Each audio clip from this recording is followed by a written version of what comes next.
Click করুন অ্যাপের bell আইকনে আর সাবস্ক্রাইব করুন এবিপি আনন্দ। সব সময় থাকুন খবরে।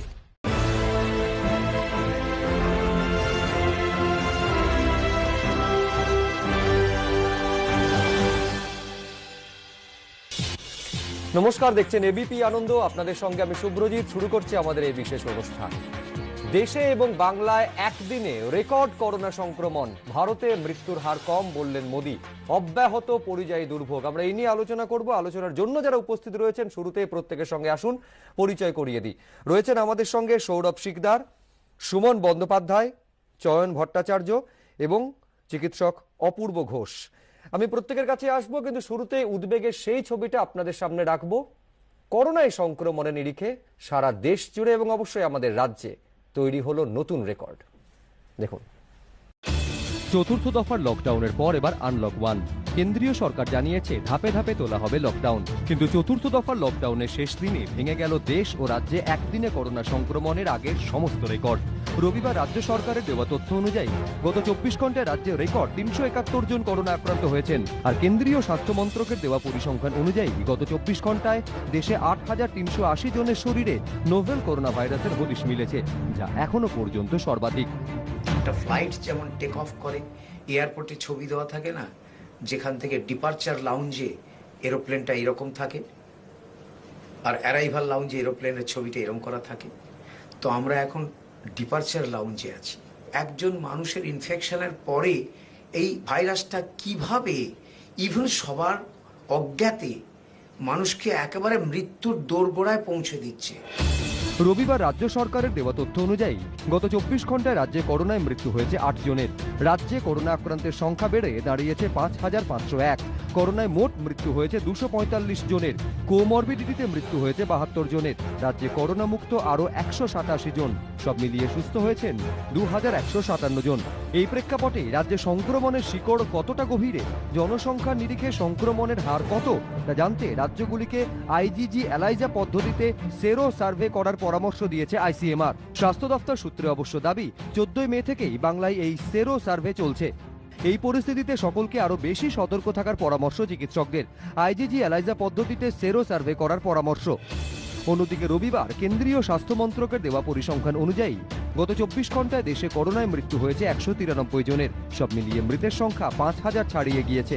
এখনো পর্যন্ত দেশে করোনা আক্রান্তের সংখ্যা বেড়ে দাঁড়িয়েছে 1,82,143। করোনা আক্রান্তের নিরিখে গোটা বিশ্বের মধ্যে 9 নম্বরে রয়েছে ভারত। মৃতের সংখ্যা নিরিখে চীনকেও ছাপিয়ে গিয়েছি আমরা। তবে জুন জুলাইয়ে সংক্রমণের হার শিখরে পৌঁছতে পারে বলে আগেই আশঙ্কা প্রকাশ করেন এইমসের ডিরেক্টর। मॉडलिंग डेटा के हिसाब से ये है कि जैसे जैसे केसेस बढ़ रहे हैं उसके हिसाब से ये लाइकली है कि जो हमारी पीक है वो जून जुलाई में आ सकती है। দেশে ক্রমাগত বেড়েই চলেছে করোনা সংক্রমণ। সব থেকে ভয়াবহ পরিস্থিতি মহারাষ্ট্রে। আক্রান্তের নিরিখে দ্বিতীয় স্থানে তামিলনাড়ু, আর সংক্রমিতের সংখ্যা নিরিখে তামিলনাড়ুর পরই রয়েছে দিল্লি। শনিবার কেন্দ্রীয় স্বরাষ্ট্র মন্ত্রকের জারি করা নির্দেশিকায় বলা হয় 30 জুন পর্যন্ত কন্টেনমেন্ট জোনে বহাল থাকবে চতুর্থ দফার লকডাউনের বিধিনিষেধ। তবে আনলক 1-এ 8 জুন থেকে কন্টেনমেন্ট জোনের বাইরে খুলবে হোটেল, রেস্তোরাঁ, শপিং মল। মহারাষ্ট্র সরকারের তরফে অবশ্য জানানো হয়েছে করোনা পরিস্থিতিতে আপাতত সে রাজ্যের কোথাও হোটেল, রেস্তোরাঁ, শপিং মল খুলবে না। ঝিলম করঞ্জাই, এবিপি আনন্দ। আমি ডক্টর অপূর্ব ঘোষের কাছে আসবো। ডক্টর ঘোষ, যেটা পরিসংখ্যান বলছে সেটা হচ্ছে রাজ্যে আজকে করোনা আক্রান্তের সংক্রমণের সংখ্যা হচ্ছে 371 এবং সারা দেশের ছবিটা যদি বলেন সেটা হচ্ছে 8,380। এটা রাজ্যের যেমন রেকর্ড, সারা দেশের ক্ষেত্রে রেকর্ড। ছবিটা কখন? যখন আমরা লকডাউন পরিস্থিতির মধ্যে আছি। এরপর আনলক 1 শুরু হতে চলেছে, অর্থাৎ ওই তালাটা এবার আস্তে আস্তে খোলা হবে। আপনার কি মনে হয় এরপর তাহলে পরিস্থিতি কোন দিকে গড়াবে ডক্টর ঘোষ?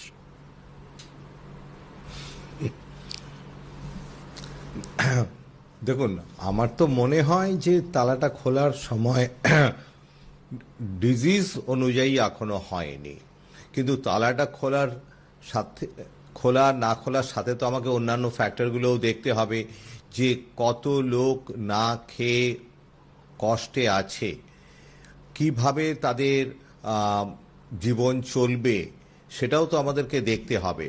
সুতরাং এই পরিস্থিতিতে আমার মনে হয় যে স্টেজ ওয়াইজ তালাটা খুলতেই হবে, তাছাড়া কোনো উপায় নেই। কিন্তু তার সাথে যেটা সাথে সাথে আমাদেরকে ফলো করতে হবে যে এই সোশ্যাল ডিস্টেন্সিং, মাস্ক ব্যবহার করা, ভিড় না করা সবই করা যায়, কিন্তু একটু মেনটেইন করে করতে হবে, হ্যান্ড ওয়াশিং। কিন্তু আমার মনে হয় যে তালাটা খুলতেই হবে, কারণ প্রত্যেকটা মানে ধরুন একটা হোটেলের যদি না খোলে, তাহলে হোটেলে যারা কাজ করে তারা তো এমন কিছু মায়না পায় না যে তাদের অনেক দিনের পুঁজি থাকবে।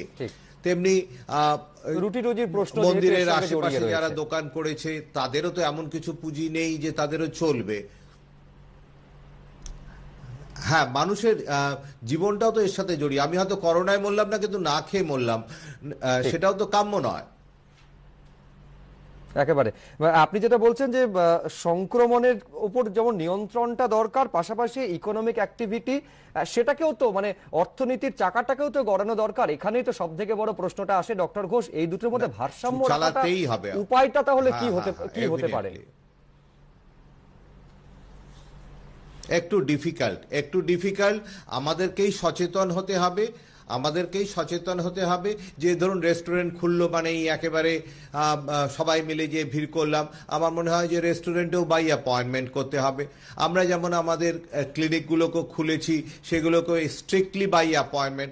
আগে হয়তো কেউ একটা উইদাউট অ্যাপয়েন্টমেন্টেও চলে ছিল, আমরা সেটা এখন বলবো যে না, উইদাউট অ্যাপয়েন্টমেন্টে চলে আসবেন না, টাইম করে আসবেন, যাতে চেম্বারে ক্লিনিকে ভিড় বেশি না হয়। তো লোককেও সেটা বুঝতে হবে না, কেন যেতে পারবো না, কেন দেখাতে পারবো না, এই ধরনের যুক্তি যেটা আগে চলতো সেটা এখন চলবে না।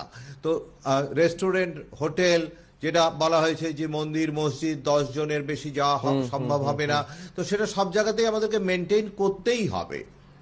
একেবারে বেশ, আমি এবার বাকি অতিথিদের কাছে আসবো, তবে তার আগে একবার আপনাদের দেখাতে চাইবো যে এই পরিসংখ্যান যেদিন প্রকাশিত হচ্ছে, অর্থাৎ দেশে করোনায় সংক্রমণের হার সর্বোচ্চ, অর্থাৎ একটা রেকর্ড তৈরি করেছে, এই পরিসংখ্যান যেদিন প্রকাশিত হচ্ছে সরকারের তরফে, সেদিন প্রধানমন্ত্রী নরেন্দ্র মোদী তার মন কি বাতে বলছেন যে অন্যান্য দেশের তুলনায়, সারা বিশ্বে অন্যান্য দেশের তুলনায় ভারতে মৃত্যুর হার কম এবং করোনা পরিস্থিতির উন্নতি হচ্ছে।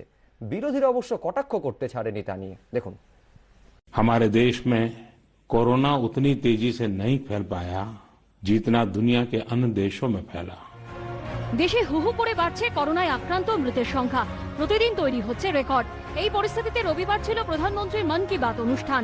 সেখানে তার দাবি, অন্যান্য দেশের তুলনায় ভারতের করোনা পরিস্থিতি ভালো। देश में सबके सामूहिक प्रयासों से कोरोना के खिलाफ लड़ाई बहुत मजबूती से लड़ी जा रही है। हमारे देश में कोरोना उतनी तेजी से नहीं फैल पाया जितना दुनिया के अन्य देशों में फैला। कोरोना से होने वाली मृत्यु दर भी हमारे देश में काफी कम है। जो नुकसान हुआ है उसका दुख हम सबको है, लेकिन जो कुछ भी हम बचा पाए हैं वो निश्चित तौर पर देश की सामूहिक संकल्प शक्ति का ही परिणाम है। इस महामारी के समय हम भारतवासियों ने ये दिखा दिया है कि सेवा और त्याग का हमारा विचार केवल हमारा आदर्श नहीं है, बल्कि भारत की जीवन पद्धति है। আর এদিনই কেন্দ্রীয় স্বাস্থ্য মন্ত্রকের দেওয়া পরিসংখ্যান বলছে, গত 24 ঘন্টায় দেশে 8,380 জনের শরীরে বাসা বেঁধেছে নোভেল করোনা ভাইরাস, যা এখনো পর্যন্ত সর্বোচ্চ। গত 24 ঘন্টায় দেশে করোনায় মৃত্যু হয়েছে 193 জনের। আক্রান্তের নিরিখে চলতি সপ্তাহেই বিশ্বের প্রথম 10-এ ঢুকে পড়েছে ভারত। মৃতের সংখ্যার দিক দিয়ে চীনকেও ছাপিয়ে গিয়েছি আমরা। আর এই পরিসংখ্যানকে হাতিয়ার করে কেন্দ্রের বিরুদ্ধে আক্রমণ শানিয়েছে বিরোধীরা। এটা উনি কি বলছেন, কখন কি বলছেন, অমিত শাহজি কখন কি বলছেন, এর মধ্যে আমি ঢুকতে চাই না। আমাদের প্রধান কাজ হচ্ছে আমাদের রাজ্যকে বাঁচানো, যেটা মুখ্যমন্ত্রী তার জীবন বাজি রেখে করছেন। দ্বিতীয়টা হচ্ছে করোনা মুক্ত করার জন্য যে লড়াই, একদিকে আমপুনের ধ্বংসলীলা আর অন্যদিকে করোনার মতন মারণ রোগের মোকাবিলা করা। 100 বছরেও কোনো সরকার বা কোনো প্রশাসন এই ধরনের মোকাবিলার সম্মুখীন হয়নি। পাল্টা রাজ্যের বিরুদ্ধে আক্রান্ত মৃতের তথ্য গোপনের অভিযোগ তুলে সরব হয়েছে বিজেপি। একমাত্র রাজ্য পশ্চিমবাংলা যেখানে রোগ গোপন করবার অজস্র অভিযোগ আছে। আজকে পশ্চিমবাংলা লুকিয়ে চুরিয়ে এখন পর্যন্ত তো চালানোর চেষ্টা করছে। করোনার শুরুতে, আমফানের শুরুতে আমরা সরকারের কাছে প্রস্তাব রেখেছিলাম, আমরা রাজনীতি ভুলে মানুষের জন্য সেবা করব, আসুন সবাই মিলে করি। আর সেই কারণেই 10টি প্রপোজাল আমি সরকারের সামনে রেখেছি। গত 2 মাসের বেশি সময় ধরে দেশ জুড়ে লকডাউন চলায় ধাক্কা খেয়েছে দেশের অর্থনীতি। সরকারি তথ্য বলছে 2019-20 অর্থবর্ষে ভারতে আর্থিক বৃদ্ধির হার দাঁড়িয়েছে 4.2%, যা গত 11 বছরের সর্বনিম্ন। এই পরিস্থিতিতে অর্থনৈতিক কর্মকাণ্ড সহ সবকিছু ধাপে ধাপে স্বাভাবিক করতে শনিবারই আনলক 1-এর ঘোষণা করেছে কেন্দ্রীয় স্বরাষ্ট্র মন্ত্রক। তবে কন্টেনমেন্ট জোনগুলিতে লকডাউনের বিধি কার্যকর থাকবে বলে নির্দেশিকা দেওয়া হয়েছে। এই প্রেক্ষাপটে দেশবাসীকে এদিন আরো সতর্ক হবার পরামর্শ দিয়েছেন প্রধানমন্ত্রী। श्रमिक स्पेशल ट्रेनें चल रही हैं, अन्य स्पेशल ट्रेनें भी शुरू हो गई हैं।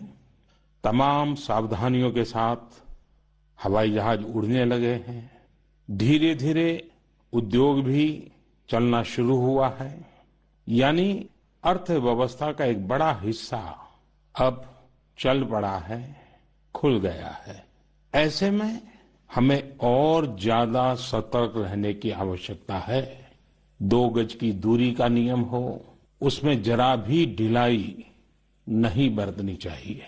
Where was the agenda of taking care of the concerns of those who are poor? लेकिन ये तो गरीब में भूले हुए हैं, ये अपनी सोशल डिस्टेंसिंग रख रहे हैं गरीबों के साथ। Because according to the global hunger index, India ranks 102 out of 117 countries. And had this government been concerned about the poor, इनको मालूम नहीं कि रास्ता क्या अपनाएं, कहां चले। ये तो एक ऐसा है कि बुलेट ट्रेन ऑफ ट्रैक हो गई। ধীরে ধীরে সবকিছু স্বাভাবিক করতে সোমবার থেকে চালু হচ্ছে আনলক 1। তবে প্রকাশ্যে রাজনৈতিক কর্মসূচি নেওয়ার ক্ষেত্রে এখনো নিষেধাজ্ঞা জারি রেখেছে কেন্দ্রীয় স্বরাষ্ট্র মন্ত্রক। তবে তাতে করোনা থেকে দেশের আর্থিক অবস্থা কোনো কিছুতেই থেমে নেই রাজনৈতিক দরজা। সমিত সেনগুপ্ত ও অরিত্রিক ভট্টাচার্যের রিপোর্ট, এবিপি আনন্দ। আমি একটা পরিসংখ্যান নিয়ে সৌরভ শিকদারের কাছে আসবো। লকডাউন প্রথম যেদিন ঘোষণা হলো, যেদিন শুরু হলো 25শে মার্চ, সেদিন আক্রান্তের সংখ্যা দেশ জুড়ে ছিল 618। আজ চতুর্থ দফার লকডাউনের শেষ দিন, সংখ্যাটা হচ্ছে 1,82,143। এর সঙ্গে আরেকটা পরিসংখ্যান দিই, প্রথম 10-এ সংক্রমণের নিরিখে প্রথম 10-এ আমরা ঢুকে গেছি। মৃতের সংখ্যায় চীনকে পেছনে ফেলে দিয়েছি। বিরোধীদের প্রশ্ন হচ্ছে, এটা কি পরিস্থিতির উন্নতির লক্ষণ? দেখুন, যেদিন থেকে এই লকডাউনটা শুরু হয়েছিল সেদিন আমরা একটা অজানা শত্রুর সঙ্গে লড়াইতে নেমেছিলাম। এবং আপনি দেখবেন যে আজকে জনসংখ্যার নিরিখে সত্যি মোদিজির নেতৃত্বে পুরো দেশ, পুরো সরকার যেভাবে লড়েছে, অন্যান্য রাজ্য সরকারগুলিও যেভাবে লড়েছে, তাতে এই সংখ্যাকে অনেকটাই নিয়ন্ত্রণ করা গেছে। এই সংখ্যাকে যদি নিয়ন্ত্রণ না করা যেত, অর্থাৎ লকডাউন এবং অন্যান্য যা প্রিকশন নেওয়া হয়েছিল সেটা যদি না নেওয়া হতো, ভারতবর্ষের মতো একটা দেশে যেখানে জনঘনত্ব এবং জনসংখ্যা এত বেশি, সেখানে এই সংক্রমণ এবং মৃত্যুর মিছিল কোথায় গিয়ে দাঁড়াতো আমরা কেউ জানি না। কিন্তু এখানে যখন শুরু হয়েছিল, আমি আপনাদের মনে করিয়ে দিতে চাই, আমাদের এই রাজ্যের মাননীয় মুখ্যমন্ত্রী বলেছিলেন যে করোনা ভাইরাস কোনো রোগী নয়, এটা দিল্লির দাঙ্গার থেকে মুখ ফেরানোর জন্য এটা প্রচার করা হচ্ছে। আপনারাই দেখিয়েছেন, সমস্ত সংবাদ মাধ্যম এটা দেখিয়েছে। বেশ, আমি অবশ্যই সুমন বন্দ্যোপাধ্যায় এবং চয়ন ভট্টাচার্যের এই বিষয়ে প্রতিক্রিয়া নেব, তবে তার আগে আমাদের একটা ছোট্ট বিরতিতে যাওয়ার সময় হয়েছে। খুব দ্রুত ফিরে আসছি, তারপর অবশ্যই সুমন বন্দ্যোপাধ্যায় এবং চয়ন ভট্টাচার্য ফিরছি। ফিরে এলাম বিরতির পর। আমি সুমন বন্দ্যোপাধ্যায়ের কাছে আসবো। বিরতিতে যাওয়ার আগে যেটা সৌরভ শিকদারের বলছিলেন যে পরিস্থিতি কোন দিকে যেতে পারে, সেটা আজ করে লকডাউনের সিদ্ধান্ত গ্রহণ করার মতো দূরদর্শিতা প্রধানমন্ত্রী দেখিয়েছেন। এবং রাজ্যের মুখ্যমন্ত্রী তো করোনা ভাইরাসকে বিপদ বলে মানতেই চাননি বলে অভিযোগ করছেন। আসলে প্রধানমন্ত্রীর এই ধারাবাহিক মন কি বাতে তো কাম কি বাতে কিছু নেই, মানে কাজের কথা কিছু নেই, অধিকাংশটাই বিজ্ঞাপন। এবং সেই জন্যই তো তিনি খুব স্বাভাবিকভাবে তিনি গুরুত্ব দিয়েছিলেন মানে করোনা ভাইরাসকে গুরুত্ব দিয়েছিলেন বলেই তো 11ই মার্চ হু প্যান্ডেমিক ঘোষণা করার পরে 22শে মার্চ পর্যন্ত আন্তর্জাতিক উড়ান চলেছিল। সেই জন্যই তো ধরুন 25 তারিখ থেকে 25শে মার্চ থেকে আমরা মানে লকডাউনে যাওয়ার আগের দিন আমরা মধ্যপ্রদেশে বিজেপি সরকার গঠন দেখেছি এবং সেখানে বিরাট বড় পার্টি আমরা দেখেছি, তাকে তো গুরুত্ব দিয়েছেন। এবং সেই জন্যই তো আমাদের মাননীয় মুখ্যমন্ত্রী বারবার ধরে বলছেন না যে কোনো পরিকল্পনা নেই। যে শ্রমিক স্পেশাল ট্রেনগুলো আসছে এগুলো অ্যাকচুয়ালি করোনা স্পেশাল। আপনাকে জানতে হবে যে গত বৃহস্পতিবার পর্যন্ত যে 650 বাংলায় এসে পৌঁছেছে পরিযায়ী শ্রমিক, তার মধ্যে 400 শ্রমিক করোনা আক্রান্ত। আপনার উত্তর দিনাজপুর, কুচবিহারের মতো রাজ্যে যারা এসে পৌঁছেছেন তাদের অধিকাংশই করোনা আক্রান্ত। পরিযায়ী শ্রমিকদের নিয়ে কোনো পলিসি নেই। একটু বলে নি, তোমার বলার কথা নয় এখন, আমাকে বলতে দাও, আমাকে বলতে দাও। উত্তরটা শুনুন, খালি বললে হবে, উত্তরটা শুনুন। সারা দেশে এক মিনিট তুমি বলবে, আমার কথাটা বলতে দাও। এটা হচ্ছে যে সারা দেশে করোনা স্পেশাল বলে, করোনার বিরুদ্ধে কিন্তু যখন তবলিগি জামাতের লোকেরা এসে যখন সংক্রমণ বাড়িয়ে দিয়েছিল তখন তো বলেননি, তখন তো বলেননি। আজকে আমরা দেখেছি যে গুজরাট হাইকোর্ট যখন আহমেদাবাদ সিভিল হসপিটালকে একটা অন্ধকূপের সঙ্গে তুলনা করলো, রাতারাতি সেখানে বেঞ্চ বদল হয়ে গেল। আপনি ভাবতে পারেন? আপনি গুজরাট ছেড়ে পশ্চিমবঙ্গে যখন লকডাউন শুরু হয়েছিল, তখন হাইকোর্টকে আজকে যখন লকডাউন শুরু হয়েছিল, আমি দুজনকে থামালাম, আমি সৌরভ শিকদার, সুমন বন্দ্যোপাধ্যায় দুজনকে থামালাম। চয়ন ভট্টাচার্য, দেখুন, আমি দুপক্ষের কাউকে ক্লিন চিট দিতে পারছি না, দুপক্ষে যথেষ্ট শিথিলতা দেখিয়েছে প্রাথমিক গুরুত্বের ক্ষেত্রে।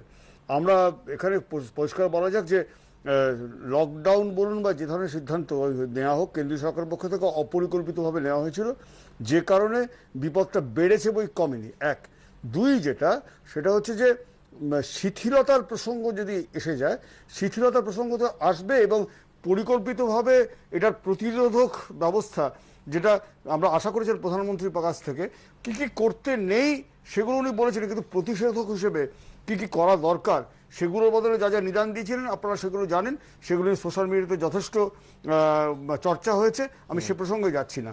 কিন্তু এই পরিযায়ী শ্রমিকদেরকে এখন টার্গেট করা হচ্ছে, এটা খুব দুর্ভাগ্যজনক। এই সমস্যাটার সমাধান অনেক আগে করা যেতে পারত, যখন প্রকোপটা এত ছড়ায়নি।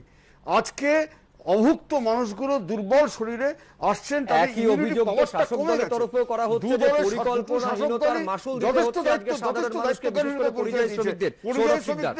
আমরা যখন কথা বলেছি আমাদেরকে 7% করে টিটকিরি মারা হয়েছে, কিন্তু মুশকিল যেটা দাঁড়ালো সেটা থেকে এখন যে জায়গাটা দাঁড়িয়েছে, এখন যে জায়গাটা দাঁড়িয়েছে, লড়াইটা খুব অসম লড়াই লড়ছি আমরা, আমরা কিন্তু প্রশ্নটা নিয়ে সৌরভ, আমি বিবৃতিটা দিলাম।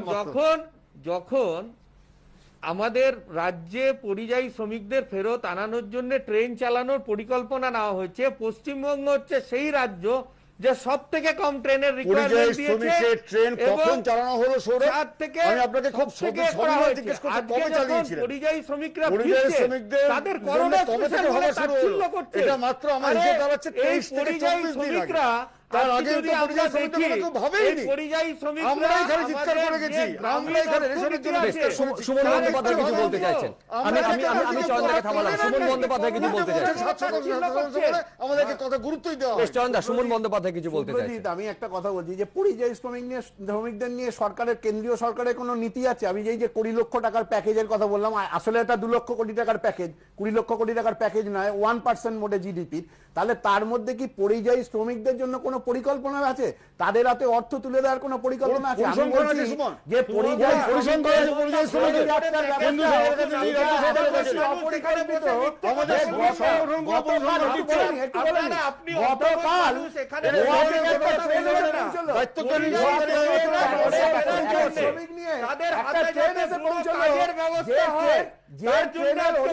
যাত্রী উত্তরবঙ্গের, কিন্তু না জানিয়ে উত্তরবঙ্গে না গিয়ে সেই ট্রেনটা হাওড়ায় ঢুকলো। আমি এই পরিযায়ী শ্রমিক নিয়ে আরো বিস্তারিত আলোচনায় আসবো। আমি একবার ডক্টর ঘোষের কাছে এখানে আসতে চাইছি। সুমন একটু আপনাকে থামাচ্ছি, সুমন বন্দ্যোপাধ্যায় থামাচ্ছি, প্লিজ প্লিজ প্লিজ প্লিজ, আমি তিনজনকে থামাচ্ছি। আমি ডক্টর ঘোষের কাছে এখানে একবার আসতে চাইবো যে আইজি, প্লিজ, আমি তিনজনকে থামালাম। আমি বলছি ডক্টর ঘোষ, আইসিএমআর রাজ্যকে একটা পরামর্শ দিয়েছে যে যে রাজ্যগুলিকে আইজিজি এলাইজা পদ্ধতিতে সেরো সার্ভে করার পরামর্শ দিয়েছে। দেখুন, লক্ষ্য তো হচ্ছে আমাদের সংক্রমণটাকে নিয়ন্ত্রণে রাখা। আপনার কি মনে হয় এই পদ্ধতি কতটা কার্যকরী?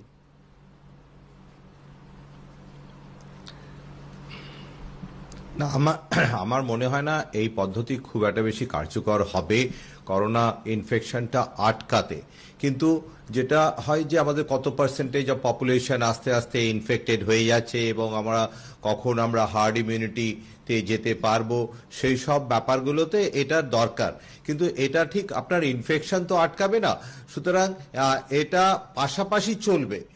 কিন্তু এটা দিয়ে আমরা করোনা ভাইরাস ইনফেকশনটাকে আটকাতে পারবো না, এটা দিয়ে আমরা পারবো না। কিন্তু আমরা হয়তো জানতে পারবো যে কত পার্সেন্ট আমাদের পপুলেশন সাবক্লিনিক্যাল ইনফেকশন হয়ে আছে, অ্যাসিমটোমেটিক ইনফেকশন হয়ে আছে, এবং বলে যে যখন অ্যারাউন্ড 70% অফ দ্য পপুলেশন আমাদের ইনফেক্টেড হয়ে যাবে তখন হয়তো আমাদের একটা হার্ড ইমিউনিটি হয়ে যেতে পারে। বাট আমার ব্যক্তিগতভাবে আমার ফিলিং হচ্ছে যে যতক্ষণ না আমরা করোনা ভাইরাসের একটা ভ্যাকসিন আবিষ্কার করতে পারছি ততদিন পর্যন্ত আমাদেরকে রেস্ট্রিক্টেড লাইফটা চলতেই হবে। কিন্তু এই রেস্ট্রিক্টেড লাইফের সাথে আমাদেরকে একটা রিস্কও নিতে হবে যে যাতে বেশ কিছু যারা পরিযায়ী শ্রমিক হোক কিংবা ডেইলি আর্নার হোক, যে যারা রোজগার করে, তাদের দিকটাও দেখতে হবে। দেখুন, একটা জিনিস মনে রাখতে হবে, আমরা কিন্তু প্রত্যেকেই কিছু রিস্ক টেকিং জব আমাদের থাকে। যেমন ধরুন কুয়োয় নেমে কেউ একটা কাজ করছে, কিংবা কেউ হয়তো খাদানে কাজ করছে, কেউ হয়তো বিগ ড্রেনে যাচ্ছে, তাদের কিন্তু চান্সেস অফ ইনফেকশনসটা অনেক বেশি। কিন্তু তবু সেই রিস্কগুলো নেওয়া হয়, কারণ পেট চালানোর জন্য আমাদের এরকম ধরনের কিছু অ্যাক্টিভিটিস, কিছু জব আমাদের থাকে। এক্ষেত্রেও আমাদেরকে ওই রিস্কটুকু নিতেই হবে যে আমাদের ইনফেকশন হতে পারে। কিন্তু সবার কথা চিন্তা করেই আমাদেরকে এই ডিসিশনটা আস্তে আস্তে নিতেই হবে। এই কথাটাই আমি বারবার করে বলবো, তার বিকল্প কিছু নেই। একেবারে সেই রিস্কটাকে মিনিমাইজ কতটা করা যায় সেটাই বোধহয় সব থেকে বেশি লক্ষ্য হওয়া উচিত। আমি ছোট্ট একটা বিরতিতে যাব। পরিযায়ী শ্রমিক নিয়ে এত কথা হচ্ছিল, পরিযায়ী শ্রমিক নিয়ে রাজনৈতিক চাপানোতর আজও দিনভর বহাল রইল। ছোট্ট বিরতির পর দেখাবো, তারপরে আমি আলোচনায় আসবো। ফিরে এলাম বিরতির পর, আমরা আলোচনায় আসবো। তবে তার আগে যেটা প্রশ্নটা এই আলোচনার মধ্যে বারবার উঠে আসছিল যে পরিযায়ী শ্রমিকদের দুর্দশা, দুর্ভোগ, তাদের কষ্ট দায় কার, আর এ নিয়ে দিনভর চললো राजनैतिक चापानुतर। देखो एक बार, इस संकट की सबसे बड़ी चोट अगर किसी पर पड़ी है तो हमारे गरीब, मजदूर, श्रमिक वर्ग पर पड़ी है। उनकी तकलीफ, उनका दर्द, उनकी पीड़ा शब्दों में नहीं कही जा सकती। প্রধানমন্ত্রীর কুম্ভীরাশ্রু, ক্রোকোডাইল টিয়ার্স মনে হয়। তার কারণ পরিযায়ী শ্রমিকদের এই অবস্থার জন্য মূলত প্রধানমন্ত্রী নিজে দায়ী। লকডাউনে থমকে দেশ, বন্ধ কলকারখানা, কাজ নেই, তাই টান পড়েছে পকেটে, টান পড়েছে পেটেও। এই অবস্থায় বাড়ি ফিরতে বাধ্য হয়ে হাজার হাজার কিলোমিটার পথ পায়ে হেঁটে পাড়ি দিতে হয়েছে অগণিত পরিযায়ী শ্রমিককে। তার জেরে কখনো ক্লান্ত হয়ে রেল লাইনে শুয়ে পড়ার শরীর ছিন্ন ভিন্ন করে দিয়েছে ট্রেন, কখনো পথ দুর্ঘটনায় দিতে হয়েছে প্রাণ। বাড়ি ফিরতে যাওয়ায় পিঠে পড়েছে লাঠির ঘা। শীত ঘুম ভাঙার পর যখন শ্রমিক স্পেশাল ট্রেন চালু করেছে রেল, ভোগান্তি কমেনি সেখানেও। চূড়ান্ত অব্যবস্থা আর দুর্ভোগের ছবি উঠে এসেছে অনেক জায়গা থেকে। প্ল্যাটফর্মে পড়ে থাকা মায়ের মৃতদেহকে জাগানোর চেষ্টা করা এই শিশুর ছবি তো নাড়িয়ে দিয়েছে গোটা দেশকে। অবশেষে রবিবার মন কি বাত অনুষ্ঠানে পরিযায়ী শ্রমিকদের নিয়ে মুখ খুললেন নরেন্দ্র মোদী। कोई वर्ग ऐसा नहीं है जो कठिनाई में न हो, परेशानी में न हो। और इस संकट की सबसे बड़ी चोट अगर किसी पर पड़ी है तो हमारे गरीब, मजदूर, श्रमिक वर्ग पर पड़ी है। हम सब मिलकर इस तकलीफ को, इस पीड़ा को बांटने का प्रयास कर रहे हैं। पूरा देश प्रयास कर रहा है। हम में से कौन ऐसा होगा जो उनकी और उनके परिवार की तकलीफों को अनुभव न कर रहा हो। কিন্তু কার জন্য লক্ষ লক্ষ পরিযায়ী শ্রমিকের আজ এই অবস্থা? পাল্টা প্রশ্ন ছুড়ে দিয়েছে তৃণমূল। লকডাউনটা করলো কে? আমরা তো বারবার বলছিলাম যে সারা দেশ জুড়ে যে পরিযায়ী শ্রমিকরা রয়েছেন তাদের যদি নিয়ে আসার ব্যবস্থা করা হতো তাহলে আজকে এই অবস্থা হতো না। হঠাৎ দুম করে নোটবন্দির মতন দুম করে করলেন, লকডাউনটা দুম করে করলেন। এর দায়িত্ব তো কেন্দ্র সরকারকে নিতে হবে। রাজ্যগুলির সঙ্গে যে সমন্বয়ের দরকার সেই সমন্বয়টুকু তারা করছেন না। পাল্টা উত্তর দিয়েছে বিজেপি। কেন্দ্র সরকার যে যার বাড়ি পৌঁছে দেওয়ার দায়িত্ব নিয়েছে। 1 মাস আগের থেকে ট্রেন চলা শুরু হয়েছে, 1 তারিখ থেকে। সমস্ত রাজ্যের সরকার তাদের শ্রমিকদের ব্যবস্থা নিজেরা বুঝে নিয়েছেন, কোয়ারেন্টাইন করেছেন, চিকিৎসা করছেন এবং সম্ভবত যতটা সামলাবার চেষ্টা করছেন, কমপ্লেন করছে না। এখানে যত কমপ্লেন, ইচ্ছা নেই তাদের নেওয়ার, তাদের প্রতি অমানবিক ব্যবহার, কথাবার্তা, আর তার ফলে তারা তো কষ্ট পাচ্ছেনই, আখেরে যেটা হচ্ছে ব্যাপক ছড়িয়ে যাচ্ছে, সেটা বিজেপির উপর দোষ চালানোর চেষ্টা চলছে। কিন্তু পরিযায়ী শ্রমিকদের দুর্দশা লাঘব হবে কোন পথে? কাজ হারানোর পর নিজের গ্রামে ফিরে করবেন কি তারা? এদিন তা নিয়ে বলতে গিয়ে প্রধানমন্ত্রীর গলায় ফের উঠে এসেছে আত্মনির্ভর ভারতের কথা। प्रवासी मजदूरों को देखते हुए बहुत कुछ नए कदम उठाना भी आवश्यक हो गया है और हम लगातार उस दिशा में आगे बढ़ रहे हैं। जैसे कहीं श्रमिकों की स्किल मैपिंग का काम हो रहा है, कहीं स्टार्टअप्स इस काम में जुटे हैं, कहीं माइग्रेशन कमीशन बनाने की बात हो रही है। इसके अलावा केंद्र सरकार ने अभी जो फैसले लिए हैं उससे भी गांवों में रोजगार, स्वरोजगार, लघु उद्योगों से जुड़ी विशाल संभावनाएं खुली हैं। प्रधानमंत्री के पाल्टा प्रश्न छोड़ दिए विरोधीरा। 3% out of around 10,000 workers for whom Swan had data had received any cash assistance from the government. 3% लोगों को सरकार से कैश असिस्टेंस मिली, 97% को नहीं मिली। ये स्वान रिपोर्ट है। तो ये मुझे बताइए, आपके पीएम केयर फंड से श्रमिक लोगों को कितनी राहत मिली? ঘূর্ণিঝড় উম্পুনের তাণ্ডবের পর বেশ কয়েকদিন কেটে গেলেও দুর্ভোগের শেষ নেই সাধারণ মানুষের। সুন্দরবন এলাকায় ঘরবাড়ি খুইয়ে খোলা আকাশের নিচে হাজার হাজার মানুষ। এদিন সেই প্রসঙ্গেও মানুষের পাশে থাকার আশ্বাস দিয়েছেন মোদি। এবিপি আনন্দ। আমি সৌরভ শিকদারের কাছে আসবো। বিরোধীরা প্রশ্ন তুলছে যে পরিযায়ী শ্রমিকরা যে ভালো নেই, কষ্টের মধ্যে তারা রয়েছেন, এটা বুঝতে প্রধানমন্ত্রীর এতদিন সময় লেগে গেল। পার্থ চট্টোপাধ্যায় তো পরিষ্কার বলছেন যে পরিযায়ী শ্রমিকদের দুর্দশার দায় কেন্দ্রকেই নিতে হবে, পরিকল্পনাহীন লকডাউনের জন্য আজকের তাদের এই পরিস্থিতি। না দেখুন, পার্থবাবু তো ওনার দলনেত্রী শিখিয়ে দেওয়া কথা বলছেন, কষ্ট লাগে ওনার মতো একজন লোক এরকম কথা বলছেন। দেখুন, প্রথম দিন থেকে একটা পরিস্থিতিটা বুঝতে হবে, যখন দেশে এই করোনার মতো মতিমারি মহামারী এসছে, আমাদের রাজ্যে কি ইনফ্রাস্ট্রাকচার রেডি ছিল? তখন যদি শ্রমিকদের আনা হতো, তাদের কোয়ারেন্টাইন করে রাখা যেত। আমাদের রাজ্যে কি তারা অসুস্থ হয়ে পড়লে তাদের চিকিৎসার ব্যবস্থা রেডি ছিল? এখনো কি আছে? এখনই যা অবস্থা, তাতে যদি এই হয়, তাহলে প্রথম দিন এলে সংক্রমণ কিভাবে ছড়াতো সেটা আমাদের এক নম্বর বুঝতে হবে। দ্বিতীয় নম্বর হচ্ছে যে আজকে প্রধানমন্ত্রী প্রথম দিন থেকে এই পরিযায়ী শ্রমিক এবং যারা খেটে খাওয়া মানুষদের কথা চিন্তা করেছেন। আজকে এই প্রধানমন্ত্রী যে 20 লক্ষ টাকার প্যাকেজ ঘোষণা করেছেন, উনি মন কি বাতে আজকেও বলেছেন যে 20 লক্ষ কোটি, তার মধ্যে এই এই এই এই বর্গের জন্য এই টাকাটি বরাদ্দ করা হয়েছে এবং প্রত্যেকে যাতে রেশন পায়। কপিল সিব্বল প্রশ্ন করেছেন যে পিএম কেয়ার ফান্ড থেকে কত অংশ, কত টাকা দেওয়া হয়েছে পরিযায়ী শ্রমিকদের জন্য। বেশ, আমি একবার সুমন বন্দ্যোপাধ্যায়ের উত্তর নিয়ে। এক মিনিট, সারা দেশে যে রেশন ব্যবস্থা চালু করা হয়েছে একমাত্র পশ্চিমবঙ্গ ছাড়া প্রত্যেকটা জায়গায়। বেশ, আমাকে এবার সুমন বন্দ্যোপাধ্যায়ের উত্তর নিতে হবে। সুমন বন্দ্যোপাধ্যায়। আমার বক্তব্য হচ্ছে যে পশ্চিমবঙ্গের কথাটা জানে না, পশ্চিমবঙ্গের তথ্যগুলো জানতে হবে। পশ্চিমবঙ্গে পরিযায়ী শ্রমিকের অন্তত 2,30,000 পরিযায়ী শ্রমিক আছে অন্য রাজ্যের, তারা 711টা শিবিরে আছে। পশ্চিমবঙ্গ থেকে যাওয়ার প্রবণতাটা অনেক কম, কারণ এখানে ওই পুশব্যাকটা করা হচ্ছে না। আমি বলছি যে এটা হচ্ছে মানসিকতার প্রশ্ন। আমরা প্রথম দিকে যখন বিমানে করে বিদেশ থেকে ভারতীয়দের ফিরিয়ে আনলাম বিনা পয়সার টিকিটে, আর পরিযায়ী শ্রমিকেরা তারা টিকিট কেটে ট্রেনে উঠছে। আজকে বলুন, এই যে আন্তর্দেশীয় বিমান চালু হয়েছে, সেখানে সোশ্যাল ডিস্টেন্সিং এর কথা আমরা ভাবছি, আমরা সামাজিক দূরত্বের কথা ভাবছি, অথচ যে শ্রমিক স্পেশাল গুলো চলছে তাতে গাদাগাদি করে মানুষকে আনা হচ্ছে।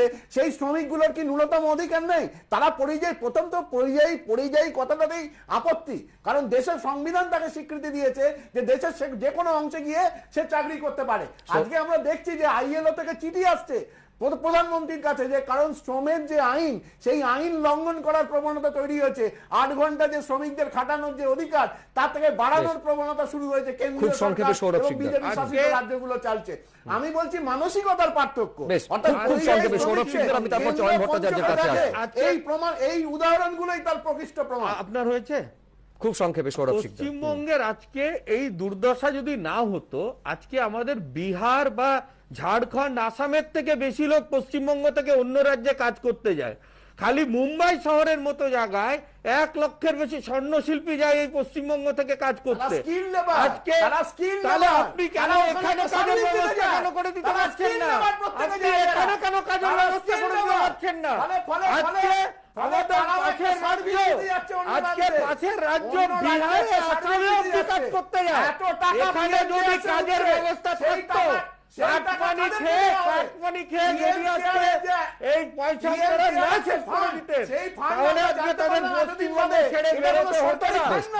আমি চয়ন ভট্টাচার্যের কাছে আসবো, তার আগে একটা প্রতিবেদন দর্শকদের সামনে তুলে ধরবো। এই যে পরিযায়ী শ্রমিকরা আসছেন বিভিন্ন রাজ্য থেকে, আমাদের রাজ্যে তারা ফিরে আসছেন, যেটা উদ্বেগের বিষয়। তাদের মধ্যে অনেকের করোনা সংক্রমণ দেখা যাচ্ছে। আরো উদ্বেগের বিষয়, তাদের অনেকে উপসর্গহীন, করোনার কোনো উপসর্গ তাদের মধ্যে পাওয়া যাচ্ছে না। দেখুন একবার।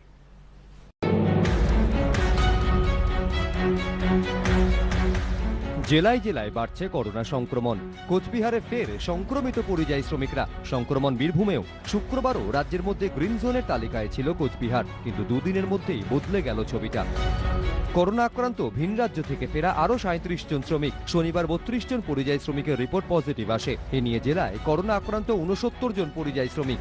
মে মাসের মাঝামাঝি বিভিন্ন রাজ্য থেকে ফিরেছিলেন 37 জন। এদিন তাদের রিপোর্ট পজিটিভ আসে। উদ্বেগের বিষয়, আক্রান্ত 37 জনের কোনো করোনা উপসর্গ নেই। জেলা প্রশাসনের তরফে জানানো হয়েছে, আক্রান্তদের মধ্যে 19 জন কোচবিহার সদরের বাসিন্দা, 5 জন মাথাভাঙা, 8 জন তুফানগঞ্জ এবং 5 জনের বাড়ি দিনহাটায়। কোচবিহারের জেলাশাসক পবন কাদিয়ান জানিয়েছেন, করোনা আক্রান্ত 37 জন পরিযায়ী শ্রমিককে আইসোলেশন করা হয়েছে। তাদের সংস্পর্শে আসা ব্যক্তিদেরও আইসোলেশনের ব্যবস্থা করা হচ্ছে।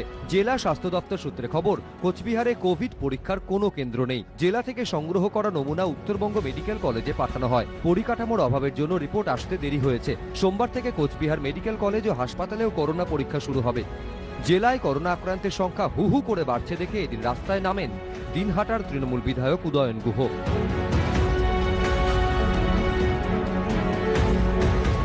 আমরা সিদ্ধান্ত নিলাম পৌর এলাকায় আগামীকাল থেকে কোনো বাইক, টোটো, অটো পৌর এলাকায় চলবে না। বীরভূমে করোনা আক্রান্ত 28 জন পরিযায়ী শ্রমিক।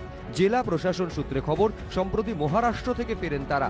সংক্রমিতদের মধ্যে 27 জন রামপুরহাট, 1 জন নানুরের বাসিন্দা। এদিকে 28 মে গুজরাট থেকে রওনা দেওয়ার পর এদিন সাঁইথিয়া স্টেশনে থামে একটি শ্রমিক স্পেশাল ট্রেন। দীর্ঘ ভোগান্তি সহ নানা অভিযোগ নিয়ে গার্ডকে ঘিরে বিক্ষোভ দেখান বর্ধমানের 50 জন যাত্রী।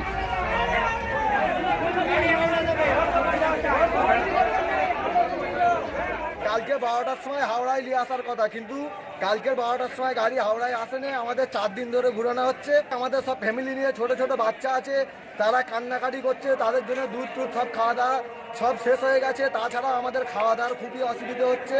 কালকে দুপুরের পর থেকে খাওয়া দাওয়া আমাদের টাইম মতো একদম মিলছে না। পরে রেল কর্তৃপক্ষের আশ্বাসে ওই ট্রেনে চেপেই নিজেদের জেলার দিকে রওনা দেন বিক্ষোভকারীরা। এদিন চেন্নাই থেকে আসে আরও একটি শ্রমিক স্পেশাল ট্রেন। বীরভূমের বাতাসপুর স্টেশনের কাছে ট্রেন কিছুক্ষণ থামতেই নেমে পড়েন মুর্শিদাবাদের প্রায় 16 জন শ্রমিক। সড়ক পথেই তারা মুর্শিদাবাদের দিকে রওনা দেন। পরে সাঁইথিয়া থানার পুলিশ রাস্তা থেকে তাদের আটক করে কোয়ারেন্টাইন সেন্টারে পাঠানোর ব্যবস্থা করে। এই পরিস্থিতিতে আরও সংক্রমণের আশঙ্কা করছেন চিকিৎসকেরা। দেশের সব মানুষ মিলে আমরা বলতে চাই আপনাদেরকে যে আপনারা যারা এখান থেকে ওখানে যাচ্ছেন তারা দয়া করে কোয়ারেন্টাইন সেন্টার মানে ইনস্টিটিউশনাল কোয়ারেন্টাইন সেন্টারে যে ব্যবস্থা করা হয়েছে তার বাইরে দয়া করে যাবেন না। যদি কোনো উপসর্গ দেখা দিল তাহলে আপনাদের যথাযথ চিকিৎসাও সময় মতো হতে পারবে। আর আপনারা বাড়িতে গেলে আপনাদের অজান্তেই এই উপসর্গ যে কোথায় নিয়ে যাবে আপনারা ধারণা করতে পারছেন না। এই ভাইরাসটা কিভাবে ইভেন সবার অজ্ঞাতে মানুষকে একেবারে মৃত্যুর দোরগোড়ায় পৌঁছে দিচ্ছে। শনিবার প্রশাসনের চূড়ান্ত গাফিলতির ছবি ধরা পড়ে বীরভূমেই। ওই দিন সন্ধ্যায় কেরল থেকে একটি শ্রমিক স্পেশাল ট্রেন রামপুরহাট স্টেশনে এসে দাঁড়ায়। পুলিশ থাকলেও তাদের কার্যত সরিয়ে দিয়ে স্টেশনের বাইরে বেরিয়ে যান 150 জন পরিযায়ী শ্রমিক। সূত্রের খবর, এই ঘটনার জন্য পুলিশের গাফিলতিকেই দায়ী করেছে জেলা প্রশাসন। যদিও এ নিয়ে কোনো প্রতিক্রিয়া দিতে না চাইলেও পুলিশের তরফে জানানো হয়েছে ওই 150 জন পরিযায়ী শ্রমিকের খোঁজ চলছে। অন্যদিকে সচেতনতার ছবি পশ্চিম বর্ধমানের কুলটির গামার বাঁধে। প্রশাসনের তরফে হোম কোয়ারেন্টিনের পরামর্শ দেওয়া হলেও বাড়িতে সেই ব্যবস্থা নেই দিল্লি ফেরত লক্ষ্মীকান্ত হেমব্রম এবং স্বজন রায়ের। তাই তাদের জন্য গাছতলায় তাঁবু খাটিয়ে দিয়েছেন গ্রামবাসীরা। এবিপি আনন্দ। ডক্টর ঘোষ, কতটা উদ্বেগের এই ছবি? যে কোচবিহার গ্রিন জোন ছিল সেখানে 69 জনের করোনা পজিটিভ, প্রত্যেকে অ্যাসিম্পটোমেটিক। বীরভূম গ্রিন জোন ছিল 28 জনের, প্রত্যেকে পরিযায়ী শ্রমিক কিন্তু করোনা পজিটিভ, অ্যাসিম্পটোমেটিক। তারপরে দেখা যাচ্ছে ট্রেনে যেভাবে তারা আসছেন, এমনও দেখা যাচ্ছে মাঝপথে ট্রেনের চেন টেনে তারা নেমে যাচ্ছেন, পুলিশকে ঠেলে সরিয়ে দিয়ে শয়ে শয়ে পরিযায়ী শ্রমিক বেরিয়ে যাচ্ছেন। আমি বলছি পরিস্থিতিকে নিয়ন্ত্রণে রাখা, সংক্রমণকে নিয়ন্ত্রণের মধ্যে রাখার চেষ্টা করা হচ্ছে, কতটা সম্ভব?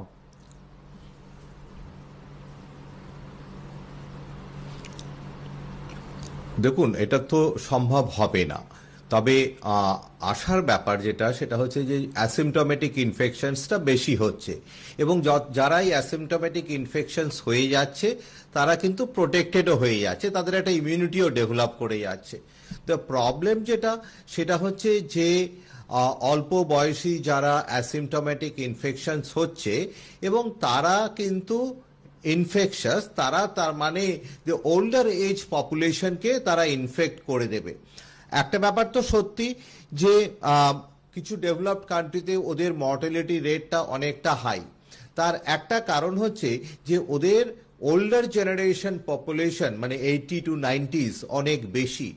সেক্ষেত্রে আমাদের দেশে কিন্তু ওল্ডার পপুলেশনটা অনেকটা কম। সেটা খুব যে ভালো ব্যাপার তা নয়, কারণ তার মানে সার্ভাইভাল এজটা আমাদের অনেক কম, তো that's not a very good sign.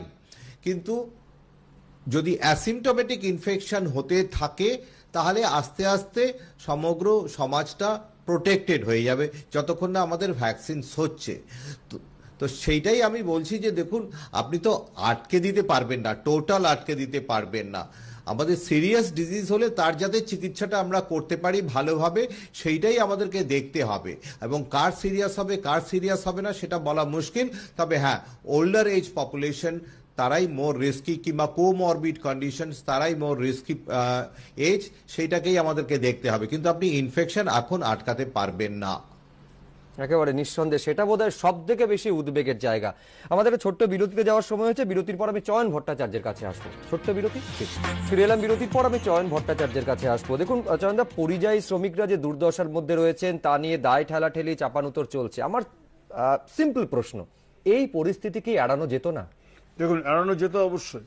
প্রথম দিকে সংক্রমণের মাত্রা যখন নিয়ন্ত্রণে ছিল তখন যদি এদেরকে নিয়ে ভাবনা চিন্তা করা হতো, প্রথমে আপনার সবিনয় মনে করিয়ে দিই, মাননীয় প্রধানমন্ত্রীর প্রথম দিককার যে বিবৃতি সেগুলো সবই রেকর্ড আপনার কাছে আছে, ফাইল আপনি দেখে নিতে পারবেন। এইগুলো কিন্তু উল্লেখ ছিল না, বরং একটা কথা বলা ছিল যে যেখানে আছেন সেখানে থাকুন। কিন্তু সেখানে থেকে তার জন্য কি কি ব্যবস্থা, না আর্থিক না সামাজিক সুরক্ষা, এই ধরনের কোনো বিষয় সেখানে উল্লেখিত ছিল না। রেশনের ব্যবস্থা বলুন বা নগদ অর্থের ব্যবস্থা বলুন, এই ধরনের বিনামূল্যে কিছু সামাজিক সুরক্ষা দেওয়া, এই ধরনের কোনো ব্যবস্থা নেওয়া হয়নি। নেওয়া হলে কি হতো সেটা পরের বিষয়। দুই, যেটা সেটা রাজ্য সরকারগুলো নেয়নি। আপনি ভেবে নিন, আমাদের আমাকে একটু বলতে দিন, তাহলে আপনার যেগুলো যে দুর্ঘটনাগুলো ঘটেছে, যে লাঠিচার্জের ঘটনাগুলো ঘটেছে, সেগুলো কিন্তু মোটামুটি বিজেপি যে অধ্যুষিত এলাকা সেগুলো দিয়ে রয়েছে। মার খেয়েছেন আহমেদাবাদে, মার খেয়েছেন, মারা গেছেন যে জায়গাগুলোতে, সে জায়গাগুলো হিসেব করে দেখুন। এই বিষয়গুলো আমরা তুলে উঠে আসছে যেগুলো, সেগুলো কিন্তু ভয়ঙ্কর তথ্য। অবহেলা অবহেলা অবহেলা। মাত্র 1 মাস আগে, সৌরভ নিজেই বললেন, 1 মাস আগে সবটা চালু হয়েছে এই এক্সপ্রেসগুলো। 1, 2, যেটা সেটা হচ্ছে এখানে আরেকটা অসংবেদনশীল কিছু কিছু প্রশাসনিক পদক্ষেপ রয়েছে। এতদিন মধ্যে প্রধানমন্ত্রীর মুখ থেকে শুনলাম যে পরিযায়ী শ্রমিকদের জন্য তিনি ভেবেছেন। এরা যে রাষ্ট্রের সম্পদ, সেই স্বীকৃতিটা কোথায় ছিল? 1, 2, 3, যেটা মারাত্মক কথা, এই যে পরিযায়ী শ্রমিকদেরকে করোনা এক্সপ্রেস ইত্যাদি প্রভৃতি কথা বলে এবং গতকাল প্রচন্ড এই ধরনের কথাবার্তাগুলো লকডাউন শেষে এবারে আমরা আনলক 1 এর মধ্যে প্রবেশ করতে চলেছি, বা বলা যেতে পারে যে লকডাউন থেকে বেরোনোর একটা রাস্তা দিকে আমরা এগোতে চলেছি। স্কুলে পড়ার সময় অনেকেই লিখতে হয়েছে এই রচনা যে বিজ্ঞান আশীর্বাদ না অভিশাপ। অনেকে সেই ছন্দে প্রশ্ন তোলার চেষ্টা করছেন যে আনলক 1 এর মধ্যে আমরা প্রবেশ করতে চলেছি বা করোনা থেকে বেরোচ্ছি যে পদ্ধতির মধ্য দিয়ে, সেই আনলক 1 আশীর্বাদ নাকি অভিশাপ? দেখতে দেখতে অনুষ্ঠান শেষ করব। চোখ রাখুন এবিপি আনন্দে। রবিবার চতুর্থ দফা লকডাউনের শেষের দিনই দেশে ও রাজ্যে রেকর্ড পরিমাণ করোনা সংক্রমণ। এই অবস্থায় সোমবার থেকে ধাপে ধাপে পরিস্থিতি স্বাভাবিক করতে শুরু হচ্ছে আনলক 1। কিন্তু এভাবে ধীরে ধীরে সবকিছু খুলতে শুরু করলে করোনা সংক্রমণ আরো ছড়িয়ে যাবে বলে আশঙ্কা করছেন চিকিৎসকরা। আজকে বাজারে বেরিয়ে যা দৃশ্যটা দেখলাম, এই যেন মনে হচ্ছে বন্দি করে রাখা হয়েছিল মানুষকে, সে স্বাধীনতা পেয়ে গেছে, আর কোনো কিছু বেড়া নিষেধ কিচ্ছু নেই। শনিবার কেন্দ্রীয় স্বরাষ্ট্র মন্ত্রকের তরফে নির্দেশিকা জারি করে বলা হয়েছে 8ই জুন থেকে খুলে যাচ্ছে ধর্মীয় স্থান, হোটেল, রেস্তোরাঁ, শপিং মল ও অন্যান্য পরিষেবা। কেন্দ্রীয় নির্দেশিকায় বলা হয়েছে আন্তঃরাজ্য বাস এবং পণ্য পরিবহনের ক্ষেত্রে আর কোনো বিধিনিষেধ থাকছে না, তবে প্রয়োজন অনুযায়ী বিষয়ে স্বাধীন সিদ্ধান্ত নিতে পারে রাজ্যগুলি। আনলক 1-এ নাইট কারফিউর সময় কমিয়ে রাত 9টা থেকে ভোর 5টা করা হয়েছে। তবে কন্টেনমেন্ট এলাকায় জারি থাকবে লকডাউন, সেখানে জরুরি কাজকর্ম ছাড়া কিছুই করা যাবে না। অন্যদিকে করোনা পরিস্থিতি পর্যালোচনা করে 15ই জুন পর্যন্ত লকডাউনের সময়সীমা বাড়িয়েছে রাজ্য সরকার। তবে শনিবার রাজ্যের তরফে নির্দেশিকা জারি করে বলা হয়েছে 1 জুন থেকে খুলবে ধর্মীয় স্থান, কাজ শুরু হবে চা বাগান, চটকলে।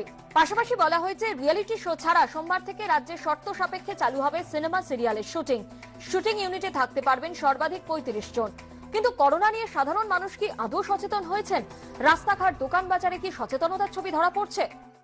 আজকে বাজারে বেরিয়ে যা দৃশ্যটা দেখলাম, এই যেন মনে হচ্ছে বন্দি করে রাখা হয়েছিল মানুষকে, সে স্বাধীনতা পেয়ে গেছে, আর কোনো কিছু বেড়া নিষেধ কিচ্ছু নেই, কোনো প্রতিবন্ধকতা নেই, কোনো ভবিষ্যৎ নেই, সব একেবারে মানে জল করছে, একেবারে আনন্দে লাফাচ্ছে, ছুটছে। সাংঘাতিক ক্ষতি হচ্ছে, বেঘরে প্রাণ যাবে, শুধু আপনার নয়, আপনার পরিবারের সবাইয়ের। দয়া করে এগুলো করবেন না। কেন্দ্রীয় স্বাস্থ্য মন্ত্রকের দেওয়া পরিসংখ্যান অনুযায়ী 25শে মার্চ প্রথম দফা লকডাউন শুরুর দিন দেশে করোনা আক্রান্তের সংখ্যা ছিল 618, মৃতের সংখ্যা ছিল 13। 15ই এপ্রিল দ্বিতীয় দফা লকডাউনের শুরুর দিনে দেশে করোনা আক্রান্তের সংখ্যা 12,000 ছাড়িয়ে যায়, মৃতের সংখ্যা বেড়ে হয় 414। 4 মে তৃতীয় দফা লকডাউনের শুরুতে দেশে আক্রান্তের সংখ্যা ছিল 43,000, মৃত্যু হয়েছিল 1,400 জনের। চতুর্থ দফা লকডাউনের শেষ দিন দেশে মোট করোনা আক্রান্ত 1,82,143, মৃত্যু হয়েছে প্রায় 5,000 মানুষের। ফলে বোঝাই যাচ্ছে লকডাউন সত্ত্বেও দিন যত এগোচ্ছে ততই বেড়েছে মারণ ভাইরাসের সংক্রমণ। আর এই অবস্থায় যদি সবকিছু স্বাভাবিক হতে শুরু করে তাহলে পরিস্থিতি কোথায় যাবে তা ভেবেই আতঙ্কিত হয়ে পড়ছেন অনেকেই।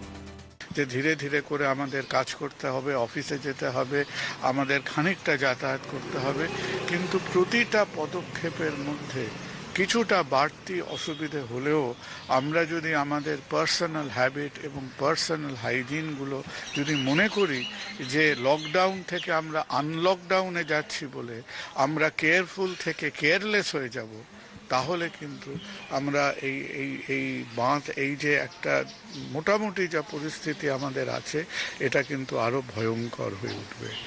আর যে দুর্যোগটা হবে সবাই সামনে, সেই দুর্যোগ হলো যে হঠাৎ করে কলকাতা শহরে হোক, মফস্বল শহরে হোক, ডিস্ট্রিক্টে হোক, যদি একসঙ্গে অনেক মানুষ অসুস্থ হয়ে পড়েন, ইনফেকশন ছড়াবে, আর তাদেরও চিকিৎসা করার যা ব্যবস্থা, যে পরিকাঠামোটা প্রয়োজন, সেটা খুব তাড়াতাড়ি ফিরিয়ে আসবে। সকলেরই মত, সাধারণ মানুষ সচেতন হলে তবেই এই মারণ ভাইরাসের সংক্রমণ থেকে বাঁচা সম্ভব। ঝিলম করঞ্জাই, অরিজিৎ ভট্টাচার্য ও সৌভিক মজুমদারের রিপোর্ট, এবিপি আনন্দ।